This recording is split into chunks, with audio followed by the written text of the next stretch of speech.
मोहोळ विधानसभा मतदारसंघातील सर्व मतदार बंधू भगिनींना मी सर्वप्रथम नमस्कार करतो, वंदन करतो। आज या ठिकाणी मोहोळ विधानसभा मतदारसंघातून मी मोहोळ विधानसभा मतदारसंघातील जनतेच्या कार्यकर्त्यांच्या आग्रहास्तव अपक्ष उमेदवारी अर्ज भरला आहे आणि आज उमेदवारी काढून घेण्याचा शेवटचा दिवस होता आणि आज या ठिकाणी आम्ही चिन्ह वाटपासाठी आलो होतो आणि मला किटली हे चिन्ह मिळालेलं आहे आणि या मतदारसंघातील ज्या कार्यकर्त्यांनी सहकार्यांनी आणि मतदारांनी मला या ठिकाणी आग्रह केला निवडणूक लढवण्याचा आणि त्यांच्या आग्रहाचं मी पालन करून मी या ठिकाणी कुठल्याही प्रकारच्या आमिषाला बळी न पडता निवडणुकीच्या मैदानात उतरलो आहे।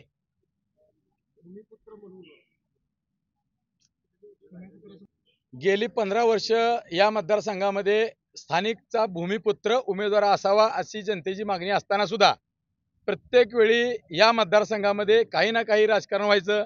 काही वेळा आमचं तिकीट कापलं जायचं, मग आम्हाला बंड करावं लागायचं।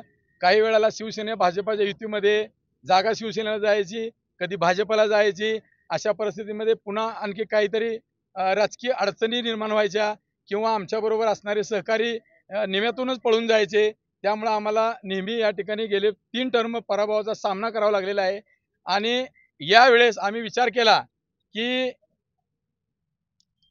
ही महायुतीमध्ये राष्ट्रवादी काँग्रेस, भाजप आणि शिवसेना एकत्र आल्यानंतर आम्हाला या ठिकाणी महायुतीमधून निवडणूक लढवता येणार नाही आणि जनतेने ठरवलं की आता तुम्हाला महायुतीमधून निवडणूक लढवता येणार नाही, पण कुठल्याही परिस्थितीमध्ये या तालुक्याचं नेतृत्व तुम्ही करावं आणि या तालुक्यामध्ये चांगल्या पद्धतीचा लोकप्रतिनिधी कसा असावा हे तुम्ही दाखवून द्यावं। या आग्रहापोटी मी आदरणीय शरदचंद्र पवार या राष्ट्रवादी काँग्रेस पक्षात प्रवेश करू का अशा प्रकारे मी मतदारसंघात एक दौरा केला, सांगायला ना ऐकायला आलोय आणि जनतेला विचारले की मी माझा पुढचा निर्णय मी काय करू आणि जनतेने मला सांगितले की तुम्ही राष्ट्रवादी शरदचंद्र पवार या पक्षामध्ये जावा आणि त्या ठिकाणी विधानसभेची निवडणूक तुतारी हातात घेऊन लढवा आणि मी त्यांचं ऐकलं आणि त्या ठिकाणी पक्षप्रवेशही केला। परंतु त्या पक्षप्रवेशानंतर लोकसभेच्या निवडणुकीनंतर 6 महिने, त्या 6 महिन्यामध्ये अनेक वेळा मी अनेक कार्यक्रम या ठिकाणी राष्ट्रवादीच्या माध्यमातून घेतले आणि माझी उमेदवारी ही आदरणीय शरदचंद्र पवार साहेबांनी फायनल केली होती। परंतु 64,000चा लीड या मतदारसंघात लोकसभेचे उमेदवार खासदार प्रणितताई शिंदे यांना मिळाल्यानंतर या पक्षाकडे अनेक लोकांचा कार्यकर्त्याचा ओढा वाढला आणि या पक्षामध्ये एवढी गर्दी झाली आणि गर्दी झाल्यानंतर स्पर्धा वाढली आणि गेली 20-25 वर्ष या तालुक्याच्या राजकारणामध्ये आताशे काम करत असताना निवडणुका लढवत असताना माझी आर्थिक परिस्थिती अतिशय दुबळी झाली आणि त्यामुळं जे पक्षाचे निकष होते, निवडणूक आयोगाचा जो निकष आहे की 40 लाख रुपयापर्यंतचीच मर्यादित खर्च केला पाहिजे आणि 40 लाख रुपयेपर्यंत मर्यादित खर्चाची माझी तयारी होती। परंतु या ठिकाणी पक्षाच्या माध्यमातून किंवा पक्षाकडे काही लोकांनी जे फिडिंग केलं माझ्याबद्दल की माझी ऐपत नाही, मी निवडणूक लढवू शकत नाही, त्यामुळं त्या एका निकषावर माझी ऐपत नाही, माझी उमेदवारी या ठिकाणी कापली गेली आणि म्हणून मी या ठिकाणी कार्यकर्त्याच्या आग्रहास्तव ज्या टायमाला मी कार्यकर्त्यांना सांगितलं की आपली आर्थिक बाजू कमकुवत असल्यामुळं आपल्याला उमेदवारी मिळत नाही आणि मग कार्यकर्त्यांनी सहकार्यांनी सांगितलं की अण्णा तुम्ही अर्ज भरा, आपण ही निवडणूक 1 वोट आणि 1 नोट अशा प्रकारचा अजेंडा घेऊन ही निवडणूक आपण लढवू आणि मग आम्ही 1 वोट आणि 1 नोट हा अजेंडा घेऊन धनशक्ती विरुद्ध जनशक्ती अशा प्रकारचा अशी टॅगलाईन देऊन ही निवडणूक लढवण्यासाठी मैदानात उतरलो आहे। तरी माझी सर्व मतदारांना सहकार्यांना विनंती आहे की तुमचा दिवसाचा जो चहा पाण्याचा खर्च आहे 10 रुपये असेल, 20 रुपये असेल, 50 रुपये असेल, किमान तेवढी तरी मदत मला या ठिकाणी करा। मी तुमचा सेवक म्हणून, तुमचा चाकर म्हणून, तुमचा नौकर म्हणून, तुमचा सालगाडी म्हणून 24 तास तुमच्या सेवेत राहीन आणि तुम्ही माझ्यावर टाकलेल्या विश्वासाला पात्र राहीन आणि माझा विजय तुम्ही निश्चित करावा अशी मी विनंती करून या मैदानात उतरलो आहे।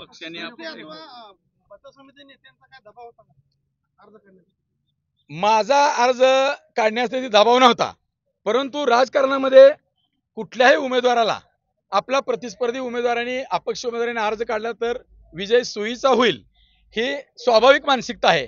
त्यामुळे त्यांनी आमच्याकडे विनंती केली, दबाव वगैरे काय नव्हता, कारण आम्ही एकत्रित काम केलेलं आहे, ते माझे सर्व सहकारी आहेत निवडणुकीमध्ये जरी आम्ही वेगळं झालो असेल तरी बी ते माझे भविष्यकाळात बी सहकार्य आहेत.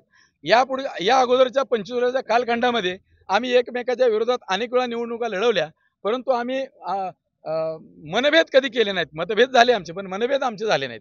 त्यामुळे दबाव टाकण्याचा वगैरे काही प्रश्न नाही. पवार साहेबांशी काय संबंध झाला? सुरुवातीच्या काळापासून म्हणजे निवडणुकीचे जो चित्र आहे ते जेव्हा स्पष्ट होणार होतं त्यावेळेस तुमच्या आणि रमेश कदम यांच्या उमेदवारीबाबत चर्चा चालू होती. आता रमेश कदमांच्या मुलीला तिकीट मिळालं, त्यानंतर 2 दिवसामध्ये त्यांचं रद्द झालं आणि त्यानंतर सर्वांना असं अपेक्षित होतं की बाबा संजय अण्णांचं नाव आहे, परंतु संजय अण्णांच्या या नावालाही क्वेश्चन मार्क पडला आणि राजू खरे यांची उमेदवारी फायनल झाली.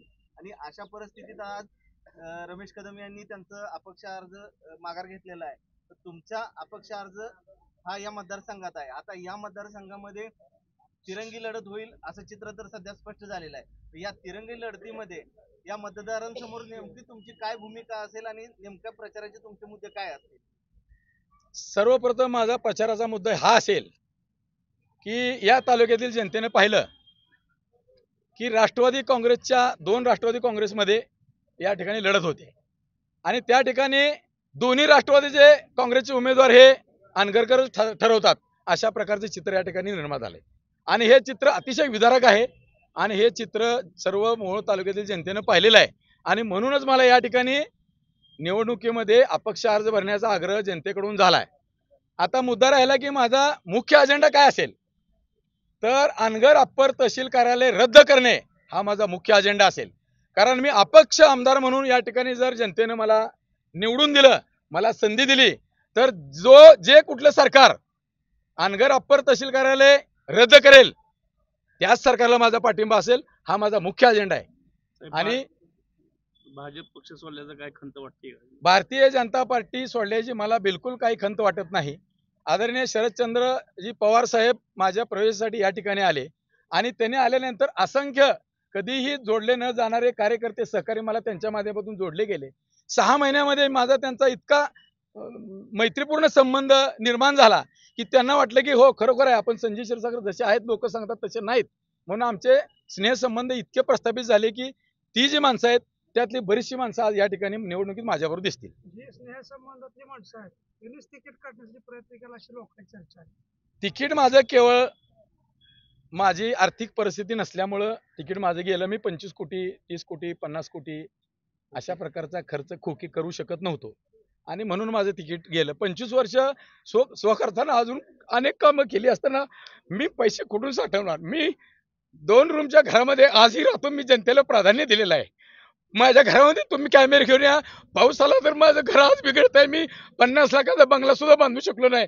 मी कधी कुठल्या अधिकाऱ्याकडे टेंडर मागायला गेलो नाही. मी कुठल्या अधिकाऱ्याला ब्लॅकमेल करायला गेलो नाही आणि म्हणून मी 24 तास जनतेच्या सेवेत असताना मी एवढा खर्च करू शकत नव्हतो. जनतेची इच्छा होती. मग मी त्यांना आवाहन केलं की तुम्ही 1 नोट आणि 1 वोट मला द्या. मी 24 तास तुमच्या ऋणात राहीन.